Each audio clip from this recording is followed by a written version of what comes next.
에베소서 2장 19절과 20절 말씀입니다. 설교 제목은 분별된 소신, 환난 날에 의지할 것을입니다. 자, 세 절이니까 우리 합독하도록 하겠습니다. 시작. 환난 날에 진실하지 못한 자를 의뢰하는 것은 부러진 이와 위골된 발 같으니라. 우리의 소망이나 기쁨이나 자랑의 면류관이 무엇이냐? 그가 강림하실 때 우리 주 예수 앞에 너희가 아니냐? 너희는 우리의 영광이요 기쁨이니라. 살아계신 하나님의 말씀입니다. 지금 이제 중국을 비롯해서 온 아시아의 관심은 항저우 아시안 게임에 있는 것 같아요. 요즘 연일 보도가 많이 되고 있는 것 같습니다. 일정을 보니까 다음 주일 10월 8일까지 계속 진행이 된다고 그래요. 제가 이제 보니까 뉴스 중에서 한국 선수들이 북한 선수들하고 같이 경기를 했다, 뭐 시상식에서 무슨 일이 있었다, 그런 뉴스를 보면은요, 저는 아직도 가슴이 찡해요. 이게 아직도 제 세대만 하더라도 통일을 진정 원하는 세대라고 저는 생각합니다. 근데 요즘 젊은 세대들은 통일을 원하지 않는다라고 이제 설문조사에 나오는 것 같아요. 근데 저희 세대만 하더라도 뭔가 좀 이게 가슴이 찡한 게 있어요. 제가 한때 이제 스위스에서 일을 할 때 버스를 탔는데 멀리서 분명히 한국 사람인데 북한 사람 같아.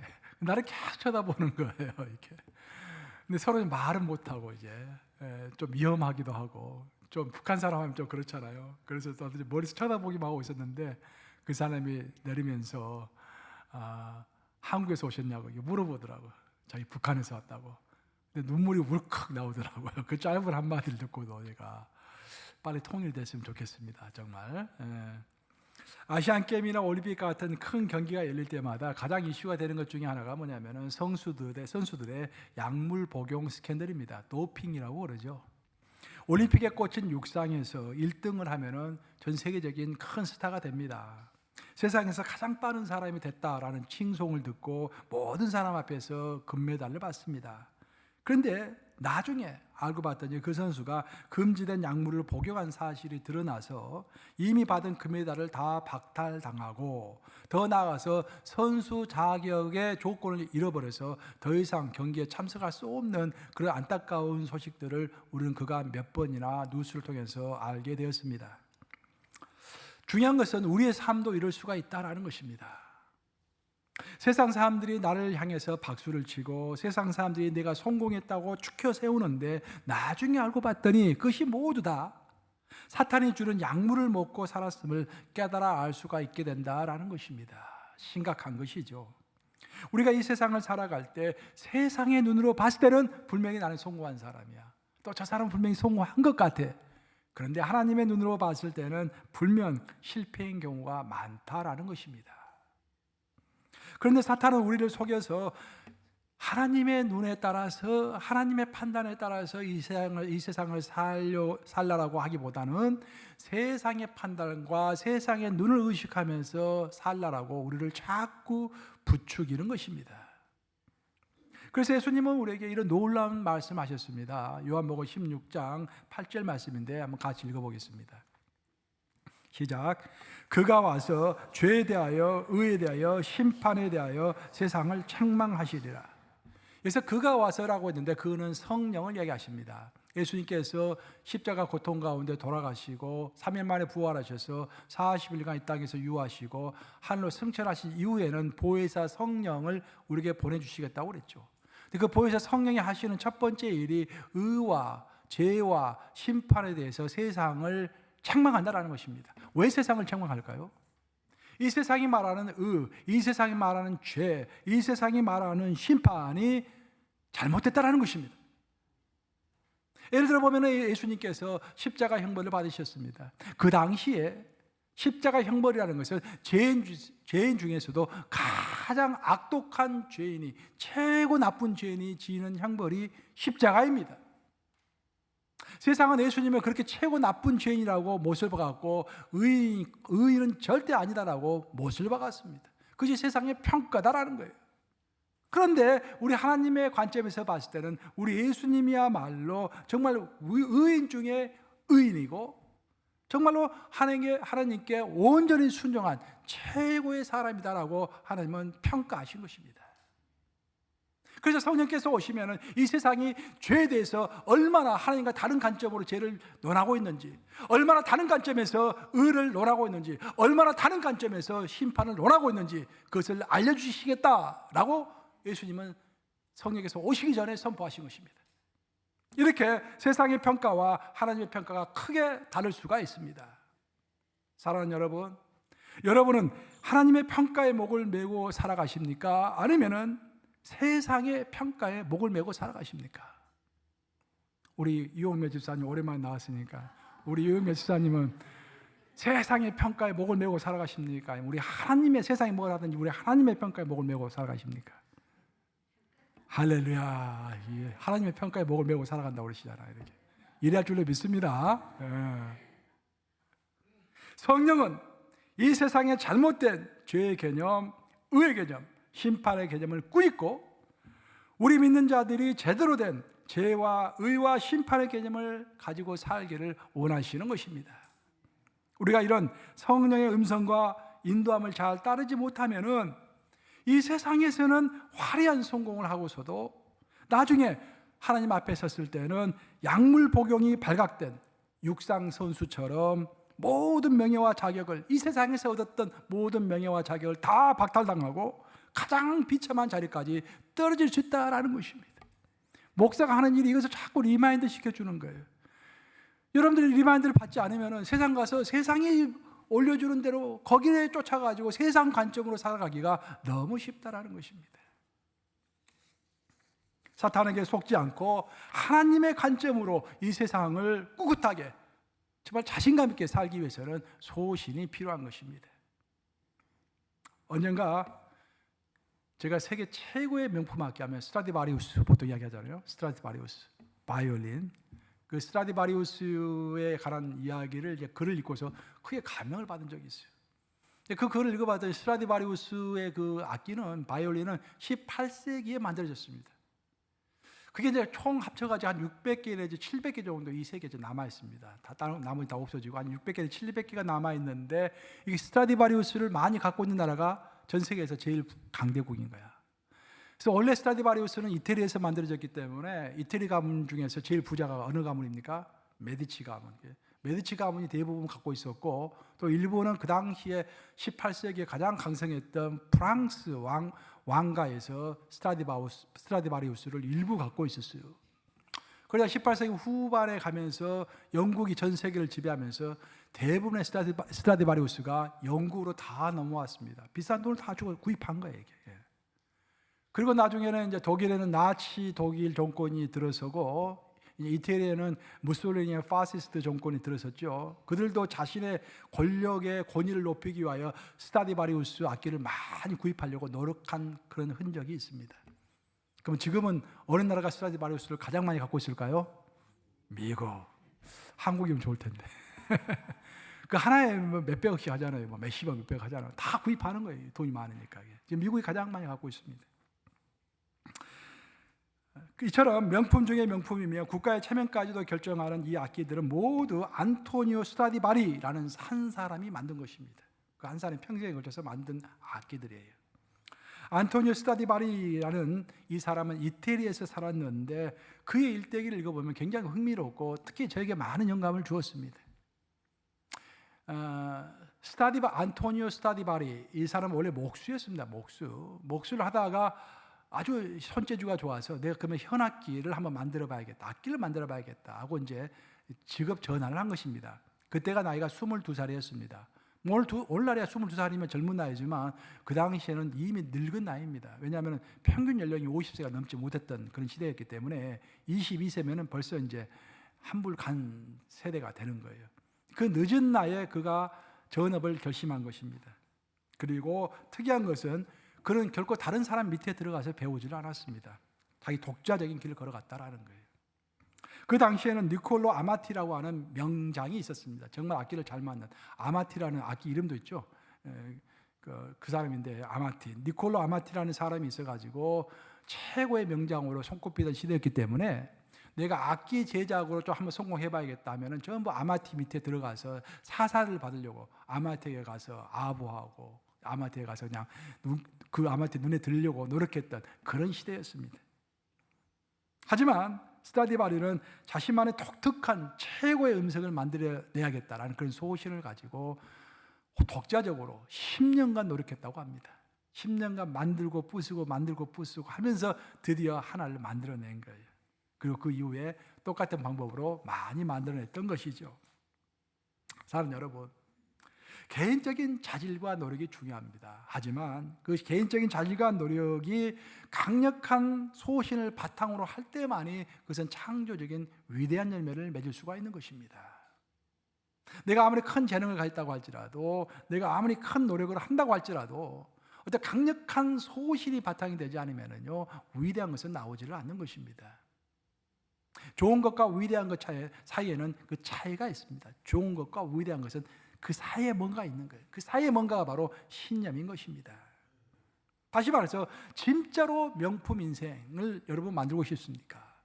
정말 여러분 진짜로 명품 비즈니스를 한번 해보고 싶습니까? 그냥 보통 비즈니스가 아니라, 돈만 많이 버는 비즈니스가 아니라 정말 명품 비즈니스를 한번 해보고 싶다. 내가 정말로 명품 신앙생활을 한번 해보고 싶다. 그런 신념과 소신이 있어야 하는 것입니다. 그것은 노력과 자질만으로는 부족하고 명품을 만들어낼 수가 없어요. 진짜로 명품을 만들어내려면 강렬한 소신이 있어야 하는 것입니다. 마태복음 4장을 보시면은 그런 이야기가 나와요. 예수님께서 바닷가를 거니시는데 바로 거기에서 베드로와 그의 동생 안드레가 고기를 잡고 있었습니다. 그 모습을 보신 예수님은 그 두 사람에게 즉각적으로 말씀하시죠. 나를 따라오너라. 내가 너를 사람 낳는 어부로 만들겠다. 마태복음 4장 19절 말씀입니다. 그때 그 본문을 보시면 놀랍게도 두 사람 베드로와 안드레는 자기의 그물을 즉각 버려두고 예수님을 쫓았다라고 되어 있습니다. 이거 굉장히 놀라운 말씀입니다. 왜 그들은 즉각 예수님을 쫓을 수 있었을 건가? 그들이 베드로와 안드레가 예수님을 처음 본 게 아닙니다. 사실은 베드로와 안드레는 이미 예수님에 관한 소식을 다 듣고 있었어요. 그래서 마음속으로 생각했을 것입니다. 나도 예수님의 제자가 되어서 정말로 한번 멋지게 한번 살아보고 싶은데, 신앙생활 한번 해보고 싶은데 그런 열망이 있었을 거예요. 그런 열망을 가진 상태에서 예수님이 나를 따라오너라 라고 했을 때 자신의 생계수단인 그물을 온전히 금방 버려두고 즉시로 예수님을 따랐던 것입니다. 소신과 열정이 있었던 것이죠. 그들은 예수님에 대한 강렬한 소신이 있었기 때문에 미련 없이 그물을 당길 수가 있었고, 그 결과 그들의 삶은 평범한 업에서 전혀 새로운 차원의 삶으로 비약할 수 있었던 것입니다. 하지만 여기서 우리가 진실로 조심해야 할 것이 한 가지 있습니다. 우리의 소신은 항상 분별을 바탕으로 해야 한다는 것입니다. 만약 우리의 소신이 강력한데 그 소신이 어떤 분별력이 없는 소신이라고 한다면 그것은 마치 돈키호테의 무모함과 같은 것입니다. 돈키호테 아시죠? 스페인의 세르반테스가 적었던 돈키호테. 그 무모함, 그렇죠? 그냥 우리가 돈키호테 같다고 그러잖아요. 무모한 사람들. 우리의 소신에 분별이 없으면 돈키호테가 되는 것입니다. 그래서 우리 기독인은 세상과도 같은 소신을 가지기 위해서 하나님의 말씀으로 나의 소신을 확인해 봐야 하는 것입니다. 혹시 내가 갖고 있는 소신은 나는 소신이라고 그러는데 성경은 아니라고 말하고 있지는 않은지, 또한 내가 소신을 진실로 가졌다고 한다면 하나님 앞에서 진지하게 기도하며 물어봐야 하는 것입니다. 나는 소신이라고 하는데 하나님은 그것이 욕심이라고, 그것이 증오라고, 질투라고, 과시라고 말씀하실 수가 있다라는 것입니다. 이 세상에서 가장 무서운 사람은 소신을 가졌지만 분별력 없는 소신을 가진 사람이 이 세상에서 가장 무서운 사람입니다. 대표적인 사람이 히틀러이죠. 히틀러는 강력한 소신을 가진 사람입니다. 그거 하나로 총통이 된 사람입니다. 저 밑바닥에서 갑자기 통통이 됐죠. 그 소신 때문에. 어떤 소신? 아리안족에 관한 소신. 독일 게르만족은 아리안족의 일족이고 아리안족은 우세한 종족이다. 그래서 아리안족은 온전히 보존해야 되고 비아리안적인 집시라든지 유태인이라든지 다 죽여야 한다. 600만 명의 유대인을 죽였지 않습니까? 소신으로 치면은 히틀러를 따라갈 자가 없습니다. 그 소신이 분별력 없는 소신이었기 때문에 이 세상을 다 파괴해버리고 이웃 사람들까지도 다 파괴해버리고 공동체를 다 파괴해버린 것입니다. 대학생의 필독서이면서 영미희곡사를 배우면 반드시 배워야 할 작품 중에 하나가 고도를 기다리며라는 작품입니다. 여러분 혹시 들어보셨어요? 한국에서 연극도 많이 하죠. 수십 년간 했죠. 저는 대학교 들어가서 영문학 전공했기 때문에 처음 들어가자마자 1학년 첫 시간에 배웠어요. 제가 영미 희곡사를 배우는데 지금 생각해 보니까 왜 전공을 1학년 때 배웠는지 모르겠어요. 보통 전공은 3학년 때 정도 배워야 하는데 1학년 때 배우니까 영어 실력이 고등학교 영어 실력밖에 안 되잖아. 그 책을 읽어도 무슨 책을 읽어도 단어 찾다가 시간 다 가는 거야. 내용은 저리 가라고 이게. 근데 그 작품을 고도를 기다리며라는 작품을 이제 쓴 사람이 사무엘 베켓입니다. 1969년에 노벨 문학상을 받은 아주 대단한 작가죠.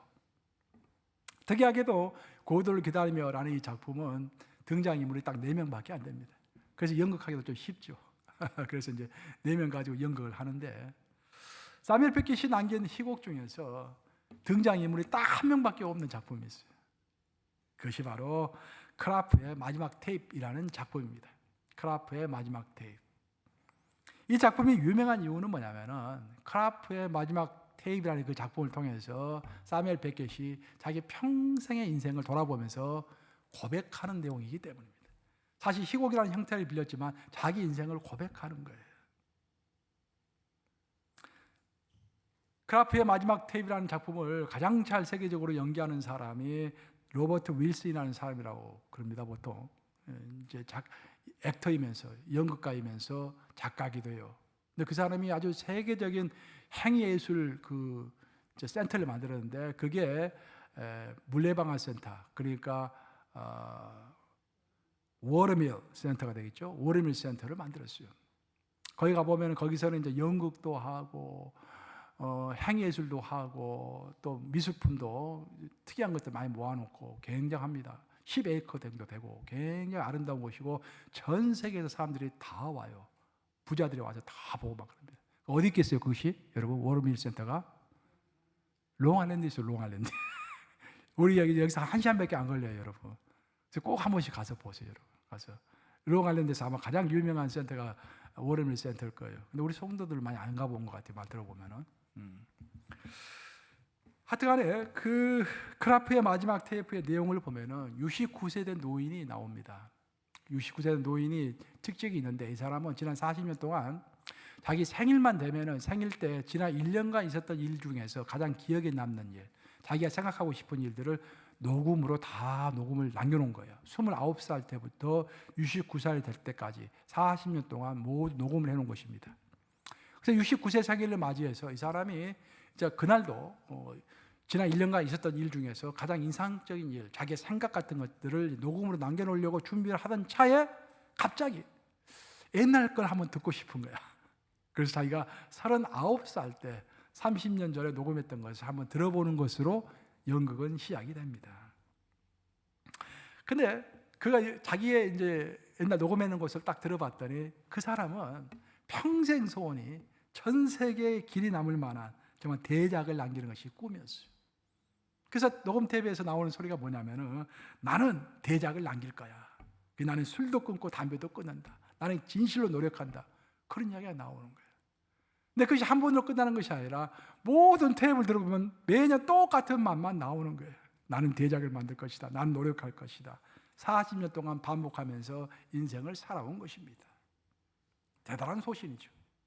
그런데 문제는 이런 자신의 소원 혹은 소신을 쫓는 동안에 가정에 소홀하게 되면서 자신의 아내 비앙카가 멀리 도망을 해버렸다라는 것입니다.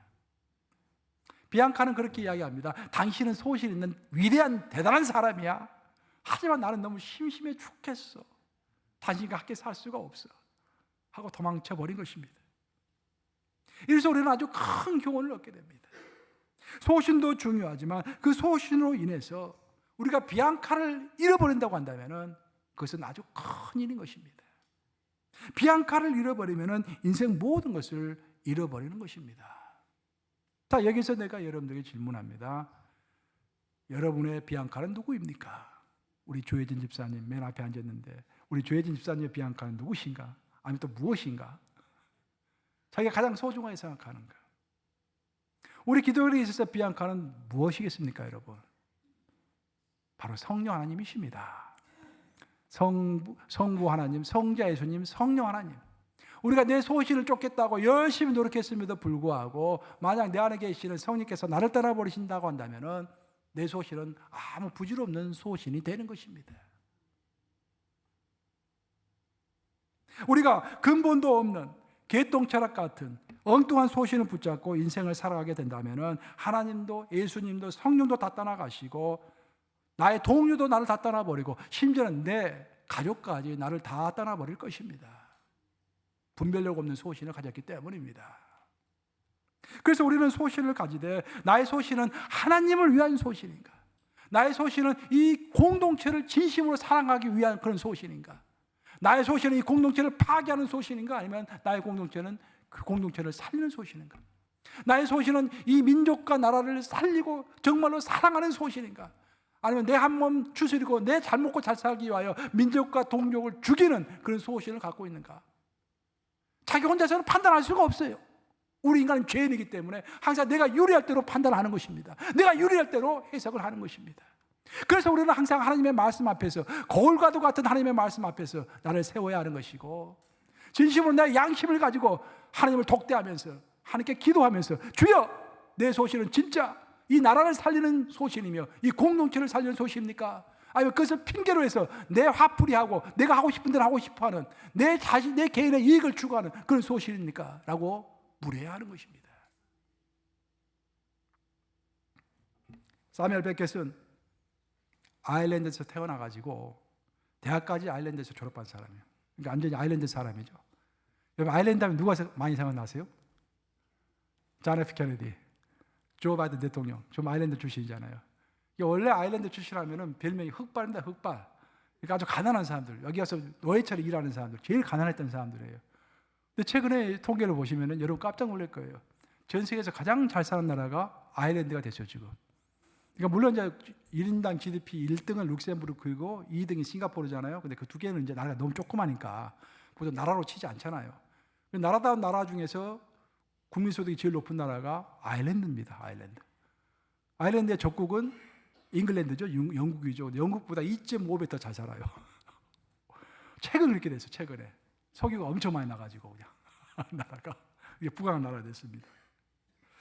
근데 사무엘 베켓은 아일랜드에서 태어났는데 대학교를 졸업하고 프랑스 파리로 왔습니다. 그 파리에서 이제 또다시 공부를 했어요. 근데 공부하는 동안에 이 사람이 어떤 한 사람을 만난 거야. 근데 특이한 것은 뭐냐면 이 사람이 그 사람을 만나고 나서 작품을 쓸 때 사무엘 베켓의 모국어는 영어죠. 이제 아일랜드에서 태어났으니까. 근데 작품을 영어로 쓰지 않았어요. 불어로 썼습니다. 근데 천재는 천재인가 봐요. 불어로 썼음에도 불구하고 자기의 모국어로 쓰지 않았음에도 불구하고 노벨 문학상을 받았으니까. 근데 그런 누구를 만날 것일까? 프랑스 파리에서 바로 아일랜드 하면은 절대로 빠뜨릴 수 없는 아일랜드 최고의 작가인 제임스 조이스를 파리에서 만난 것입니다. 그에 크게 감명을 받고 그가 자청을 해가지고 제임스 조이스의 문학 비서가 됩니다. 문학 비서가 돼가지고 제임스 조이스를 옆에서 자세히 관찰할 수 있는 기회를 얻은 거예요. 그 제임스 조이스 밑에서 제임스 조이스를 도와주면서 일을 하다 보니까 한 가지를 크게 깨닫게 된 것입니다. 그것은 뭐냐면은 제임스 조이스야말로 평생 자신이 넘어야 할 산이라는 것을 인식하게 된 것입니다. 사무엘 베켓의 소원은 어렸을 때부터 세계적인 문학가가 되는 것이었습니다. 그런데 자기 앞에 거대한 태산이 딱 버티고 서 있는 거예요. 그게 바로 제임스 조이스였던 것입니다. 그래서 그는 자신이 도저히 넘어설 수 없을 것 같은 제임스 조이스를 피하기 위해서 제임스 조이스가 쓰고 있는 언어인 영어를 피해서 불어로 작품을 쓴 것입니다. 영어로 해서는 제임스 조이스를 따라갈 수 없기 때문에. 그 일대기를 읽어보면은 제임스 조이스의 딸이 하나 있었는데 사무엘 베켓을 사랑했습니다. 짝사랑을 했어요. 사무엘 베켓이 사진도 좀 남았는데 좀 죽은 지 오래됐지만 보면 아주 예술적으로 생겼어요. 사람이 멋있게 생겼어요. 이렇게. 그래서 아주 짝사랑을 하고 임시까지 했어요. 이게. 그랬음에도 불구하고 사무엘 베켓은 제임스 조이스를 자기의 경쟁자로 생각했기 때문에 무자비하게 헤어졌죠. 그런 것들을 다 이제 그 희곡을 통해서 자기의 인생을 돌아보며 반성을 하는 거예요. 그리고 이런 경쟁의식과 평생 그 스트레스 때문에 자신이 괴로워했던 것을 크라프의 마지막 테이프라는 희곡을 통해서 간접적으로 고백하고 있는 것입니다. 그는 제임스 조이스를 뛰어넘는 세계 최고의 작가가 되겠다는 소신을 가졌지만, 그래서 그것을 이루기 위해서 열심히 평생을 몰두했지만, 그 결과로 그 소신 없는, 정말 분별력 없는 그 소신을 가진 결과로 소중한 사람인 비앙카를 떠나보내는, 소중한 사람뿐만 아니라 자신의 인생에서 정말로 놓치지 말아야 할 가장 소중한 비앙카를, 그런 신앙도 나중에 저버렸어요. 어렸을 때 어머니가 굉장히 신앙적인 사람이고 기독교 신앙적인 사람이고, 원래 아일랜드 하면은 아주 경건한 캐톨릭 국가잖아요. 그 신을 버렸습니다. 나중에 다 떠나버리는, 자기 소중한 비앙카를 잘못된 소신 때문에 다 떠나버리는 그런 비참한 인생으로 종립을 찍은 것입니다. 저는 이제까지 기독인은 소신을 가져야 한다고 했고, 그 소신은 분별을 바탕으로 한 분별된 소신이 되어야 한다는 이야기를 드렸습니다. 그러면 결론적으로 우리 기독인은 어떤 일에 대해서 소신을 가져야 하겠습니까? 사도 바울은 최소한 오늘 본문에서 이런 이야기를 합니다. 우리가 기독인으로 태어났다고 한다면 사람을 키우는 것에 대한 소신을 가져야 한다라고 명확하게 이야기하고 있는 것입니다. 데살로니가전서 2장 19, 20절 본문 말씀이죠. 한번 같이 읽어보겠습니다. 시작. 우리의 소망이나 기쁨이나 자랑의 멸류가 아니 무엇이냐? 그가 강림하실 때 우리 주 예수 앞에 너희가 아니냐? 너희는 우리의 영광이요 기쁨이니라. 사도 바울이 이야기하고 있습니다. 너희의 소망이 무엇이며 너희의 기쁨이 무엇이며 너희의 자랑이 무엇이냐? 이것을 한마디로 요약하면 너희의 삶의 보람이 무엇이냐라고 물어보는 거예요. 여러분의 삶의 보람이 무엇입니까? 여러분의 손자들이 무럭무럭 잘 자라는 것이 여러분의 그 삶의 보람이십니까? 그것도 좋습니다. 하나님께 주신 선물이죠. 우리가 그것만으로 근데 만족하면 안 된다는 것이죠. 그렇죠? 여러분의 사업이 날로 부강하고 잘 되고 그것이 여러분의 삶의 보람이십니까? 그것도 좋죠. 사실 그것만으로는 안 된다는 거예요. 삶의 보람이 무엇일까? 사도 바울이 스스로 묻습니다. 내 삶의 보람이 무엇이냐? 나의 기쁨과 나의 소망과 나의 자랑의 멸류관이 무엇이냐? 라고 스스로 묻고 스스로 답변을 하죠. 답변은 뭐라고 했습니까? 바로 예수님이 재림하시는 그날에 그 재림 예수 앞에 내세울 내가 양육한 너희가 바로 나의 삶의 보람이고 나의 기쁨이고 나의 소망이고 나의 자랑의 멸류관이다라고 고백하고 있는 거예요. 이런 글을 읽으면 어떤 사람은 그것은 목사님한테 해당되는 거 아니에요? No. 우리 모두에게 해당되는 이야기입니다. 성경은 목사를 위해서 쓰여진 책이 아니라 누구를 위해서 쓰여진 책이다? 우리 모두를 위해서 쓰여진 책이죠. 우리 모두 영혼 구원하는 일에 관심을 가져야 하는 거예요. 사도 바울은 자신의 사역 목표를 이렇게 이야기를 했습니다. 고린도서 1장 28절, 이 구절은 제가 이제 울린 코스라는 것을 개발했잖아요. 울린 코스. 제가 성경 통신 맥주학교하고 울린 코스 두 가지를 개발했는데, 울린 코스의 주제어입니다. 주제어. 같이 읽어보겠습니다. 시작. 우리가 그를 전파하여 각 사람을 권하고 모든 지혜로 각 사람을 가르치면 각 사람을 그리스도 안에서 완전한 자로 세우려 함이니. 사도 바울은 각 사람 세 번 언급하고 있습니다. 영어로 보면 everyone이에요. everyone. 그러니까 빠짐없이 모든 그리스도를 따르는 모든 자는 그들은 완전한 자로 세워져야 한다. 그런 말이에요. 사도 바울은 내가 그들을 완전한 자로 세웠다라고 하지 않고 완전한 자로 세우려 함이니라고 했습니다. 말은 무슨 말입니까? 사도 바울의 사역의 목표는 성도 한 명 한 명을 완전한 자로 세우는 것이에요. 안전한 자로 세워질 것인가 말 것인가라는 것은 성령께서 결정하실 일이에요. 근데 우리의 목표는 뭐냐면 한 사람을 잡으면 그 사람이 완전한 사람이 되는 것을 목표로 삼아야 한다는 거예요. 우리가 어떤 한 사람, 내가 완전한 자로 그를 만들어야겠다면 얼마나 피곤합니까? 그렇죠? 우리의 목표는 저 사람이 완전한 자가 되는 것을 목표로 해가지고 성령이 도와주시옵소서 라고 기도하면서 내가 도울 수 있는 최대한으로 돕는 거야. 기도해주고 전화해주고 밥 한 끼 사주고 격려하고, 그렇죠? 그 누가 됐든지 우리가 그리스도 앞에 섰을 때, 심판대에 섰을 때 무엇을 가지고 우리가 심판을 받을까요? 저는 이번 주에 요한복음 17장 4절, 어제 제가 토요일날 새벽기도 했던 것을 기억하는데 금요일날 했는가? 큰 은혜를 받았습니다. 제가 새벽기도 준비하면서 너무 큰 은혜를 받았어요. 예수님께서 겟세마네 동산에서 기도하시면서 마지막 기도를 하시면서 하나님께 그렇게 말씀하셨죠. 아버지께서 하라고 하신 일을 제가 다 이루었습니다. 그러니 저에게 영광을 주시옵소서 라고 말하고 있죠. 난 너무 큰 은혜를 받았어요. 예수님께서 아버지시여, 내가 이 땅에 와가지고 죽은 자를 몇 명 살렸습니다. 나를 따르는 자가 몇만 명입니다. 내가 뭐 여기 가서 사역하고 저기 가서 사역하고 몇 개 교회에 가서 사역을 했습니다. 그런 말 하지 않으셨어요. 뭐라 하셨습니까? 아버지가 나에게 명령하신 그것을 내가 했사오니 나에게 영광을 주시옵소서. 우리 각자의 하나님 주신 사명이 다 다릅니다. 똑같을 수가 없어요.